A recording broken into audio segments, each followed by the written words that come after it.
warahmatullahi wabarakatuh. Kami dari kelompok 2 dengan saya Agus Nur Hidayat Saya Vira Silviana. Saya Gina Husnul. Saya Khalifah Ratu Soliha. akan mempresentasikan telaah buku fikih MTS kelas 9. Dan video ini adalah merupakan tugas dari mata kuliah materi PAI 3 yang diampu oleh Ibu Ade Yulianti MPD. Langsung saja kita simak penjelasannya pada video berikut ini. Check it out. Kita mengupas apa saja muatan dari buku fikih ini. Kalau melihat dari covernya, buku fikih ini merupakan buku yang dikeluarkan oleh Direktorat Jenderal Pendidikan Islam Kementerian Agama Republik Indonesia pada tahun 2019 dengan judul Buku Siswa Fikih yang diperuntukkan untuk siswa kelas 9 Madrasah Tsanawiyah atau MTS. Nah, setelah kami telaah secara keumuman, kami melihat bahwasanya di dalam buku ini dan seperti biasanya setiap buku memiliki daftar isi. Nah, daftar isi ini berfungsi untuk memudahkan pembaca dalam menemukan halaman-halaman pada bab atau subbab yang akan dibaca. Kemudian setelah kita telaah juga, kita melihat di halaman paling belakang sebelum daftar pustaka, kami menemukan di dalam buku ini adalah suatu lembaran glosarium. Nah, glosarium ini merupakan kumpulan kata-kata atau istilah-istilah yang disusun secara alfabet dari A sampai Z yang memuat kata, kemudian definisi atau penjelasan dari kata tersebut. Nah, dan juga setelah ada glosarium, kami melihat di buku ini dan memang sudah merupakan kewajiban dalam suatu buku adalah adanya daftar pustaka. Nah, daftar pustaka ini merupakan kumpulan buku, semua buku yang dirujuk, kumpulan semua buku atau karya ilmiah yang dirujuk dalam melakukan sebuah penelitian ataupun penyusunan buku. Baik, saya akan melanjutkan penjelasan poin-poin selanjutnya. Selain dari yang tadi Saudara Agus jelaskan, ada juga beberapa poin yang akan saya sampaikan. Yang pertama ada KI atau kompetensi inti. Kompetensi inti adalah tingkat kemampuan siswa untuk mencapai suatu standar kompetensi lulusan yang harus dimiliki peserta didik pada setiap tingkat kelas atau program. Sedangkan kompetensi dasar adalah kemampuan siswa untuk mencapai kompetensi inti yang harus diperoleh peserta didik melalui pembelajaran. Tujuan KI berfungsi sebagai unsur pengorganisasian atau bisa disebut juga dengan organizing element. Dan selanjutnya ada tujuan KD. Tujuan KD sebagai sumber dari konten untuk menguasai kompetensi bersifat terbuka dan tidak selalu diorganisasikan berdasarkan disiplin ilmu yang sangat berorientasi hanya pada filosofi esensialisme dan perennialisme. Poin ketiga ada tujuan pembelajaran atau instruksional objektif adalah perilaku hasil belajar yang diharapkan terjadi, dimiliki atau dikuasai oleh peserta didik setelah mengikuti kegiatan pembelajaran tertentu. Tujuannya merupakan arah yang ingin dituju dari rangkaian aktivitas yang dilakukan dalam proses pembelajaran. Poin selanjutnya ada mind mapping. Suatu metode untuk memaksimalkan potensi pikiran manusia dengan menggunakan otak kanan dan otak kirinya secara simultan.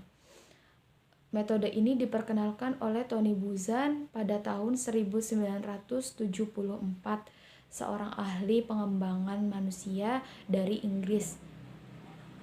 Tujuan visual yang dibuat dalam mind map dapat membantu kamu mengatur informasi yang baru diterima dan menentukan tema besar yang ada di dalam pembahasan tersebut. Jadi tujuan utama dari mind mapping adalah agar siapapun yang menggunakan metode ini dapat memahami materi secara menyeluruh, bukan sebagai hafalan saja. Selanjutnya, tafakur, semedi atau meditasi adalah praktik relaksasi yang melibatkan pelepasan pikiran semua hal yang menarik, yang membebani, maupun yang mencemaskan dalam hidup kita sehari-hari. Saya pernah membaca suatu cerita bahwasanya Nabi Muhammad SAW pernah bertafakur di Gua Hiro karena Nabi Muhammad sedang mengasingkan diri dan memikirkan bagaimana cara untuk kaumnya agar tidak menyembah berhala. Karena menyembah berhala itu perbuatan dosa. Jika kita menyembah berhala dan tidak memohon pertolongan selain Allah, itu dosa besar. Poin selanjutnya, mengamati gambar, memperhatikan dengan cermat, seksama, teliti, dan penuh dengan minat. Arti lainnya dari mencermati adalah mengamati dan memperhatikan dengan sungguh-sungguh. Tujuannya supaya siswa dapat berimajinasi dan berpikir serta mempunyai wawasan yang luas. Poin terakhir, ada peta kompetensi atau bisa disebut juga dengan rencana pembelajaran. Di dalamnya itu terdapat silabus, RPP, dan rencana evaluasi.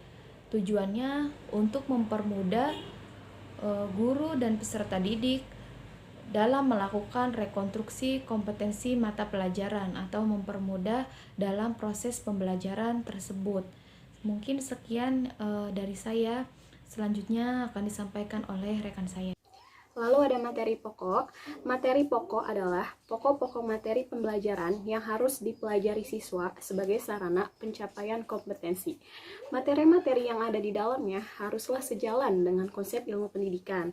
Karena ketidaksejalanan materi yang ada di dalam buku dengan konsep ilmu pendidikan juga akan berpengaruh pada tujuan pembelajaran serta visi dan misi sekolah. Dalam penyesuaian materi, materi yang ada di dalam buku juga haruslah materi yang akurat, mutakhir, serta sesuai dengan konteks dan kemampuan berpikir peserta didik. Pentingnya penyesuaian materi ini juga akan berpengaruh terhadap hasil belajar siswa. Yang selanjutnya ada Basul Masail. Basul Masail adalah suatu kegiatan untuk memecahkan masalah-masalah. Tujuan dari Basul Masail adalah siswa mampu menyelesaikan masalah matematik dan juga ilmu pengetahuan lainnya, serta mampu memberikan kemampuan nalar yang logis, sistematis, kritis, dan terbuka yang diperlukan dalam kehidupan sehari-hari. Selanjutnya ada rangkuman. Rangkuman adalah kesimpulan atau intisari dari sebuah buku. Apapun beberapa manfaat dari suatu rangkuman adalah yang pertama, menemukan secara cepat informasi yang dibutuhkan, lalu menemukan bagian-bagian penting isi buku. Selanjutnya dapat menggambarkan keadaan mengenai isi buku. Lalu waktu yang digunakan untuk membaca jauh lebih singkat, membantu keperluan yang sifatnya praktis. Misalnya, butuh intisari buku dalam waktu yang singkat. Selanjutnya ada uji kompetensi. Uji kompetensi merupakan evaluasi hasil belajar siswa selama belajar dan bisa dijadikan sebagai alat ukur untuk keberhasilan siswa dan guru dalam melaksanakan pembelajaran di sebuah sekolah. Tujuannya yaitu untuk mengukur pencapaian kompetensi siswa pada level tertentu sesuai kompetensi dasar yang ditempuh selama masa pembelajaran. Yang terakhir ada kisah Islami. Tujuannya adalah untuk menambah dan menggugah motivasi, semangat dalam menerapkan hal-hal yang tersaji dalam kisah tersebut ke dalam kehidupan sehari-hari. Oke, di sini saya akan menjelaskan atau memberi contoh dari salah satu materi yang ada di buku yang tadi itu, buku yang telah ditelaah. Nah, di dalam bab 1 ada materi tentang penyembelihan, di mana di situ terdapat KI, yaitu KI 1 bisa dilihat di sini. KI 1 menerima dan menjalankan ajaran agama yang dianutnya. KI 2 menunjukkan perilaku jujur, disiplin, tanggung jawab, sopan, peduli, dan percaya diri dalam berinteraksi dengan keluarga, teman, dan guru.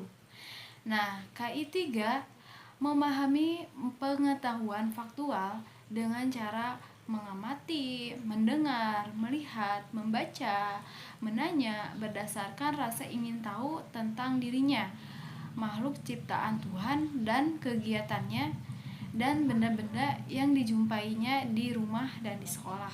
Itu KI 3.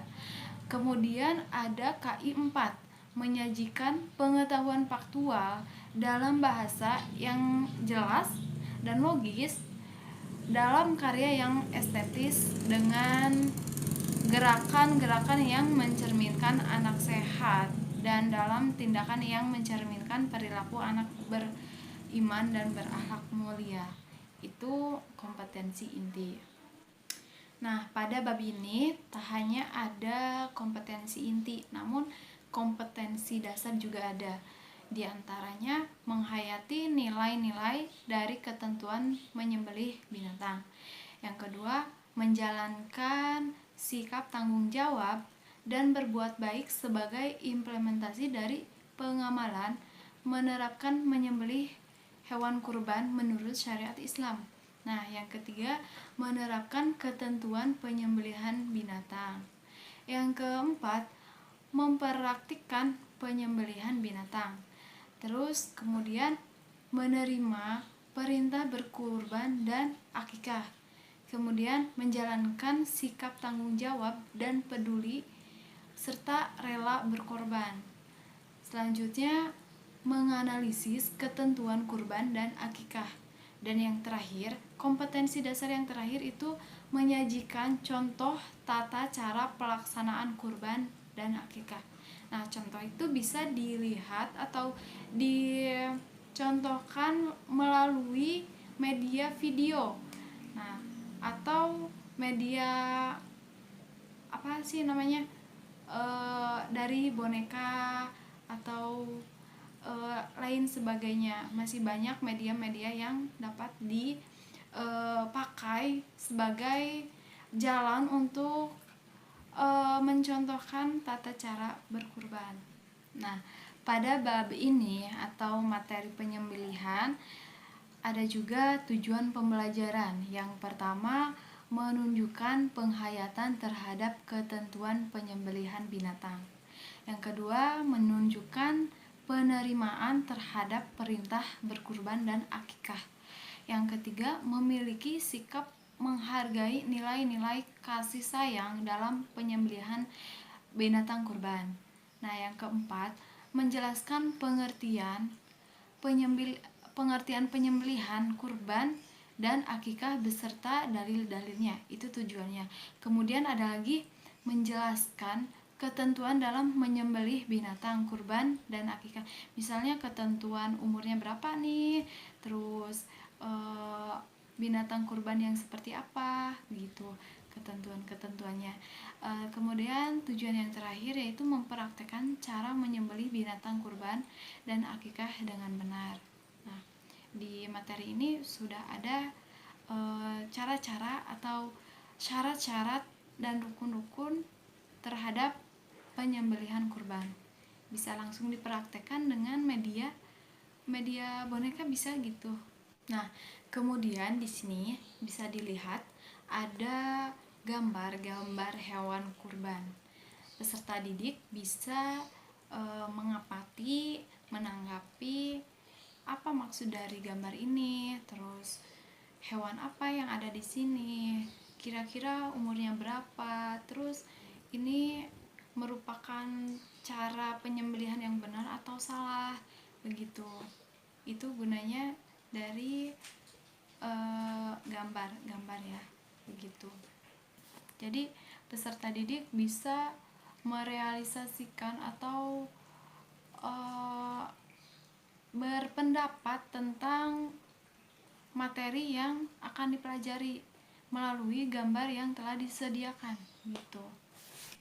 Nah, di sini ada peta konsep. Gunanya itu untuk mempermudah kemana arah pembelajaran kita nih.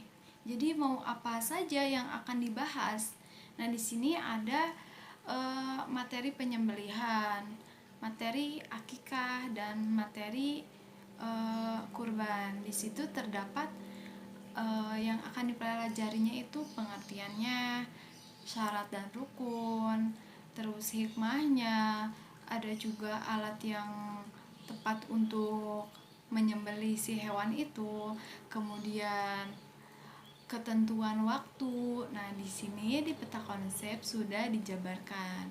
Ini poin-poin pentingnya saja. Nah, setelah peta konsep, nanti di bawahnya ada materi yang lebih jelasnya lagi. Seperti itu. Itulah dari kelebihan buku yang kami telaah. Sekian presentasi telah buku dari kelompok kami. Kurang lebihnya mohon maaf dan terima kasih kepada yang telah menyimak. Wabillahi taufiq wal hidayah. Wassalamualaikum warahmatullahi wabarakatuh.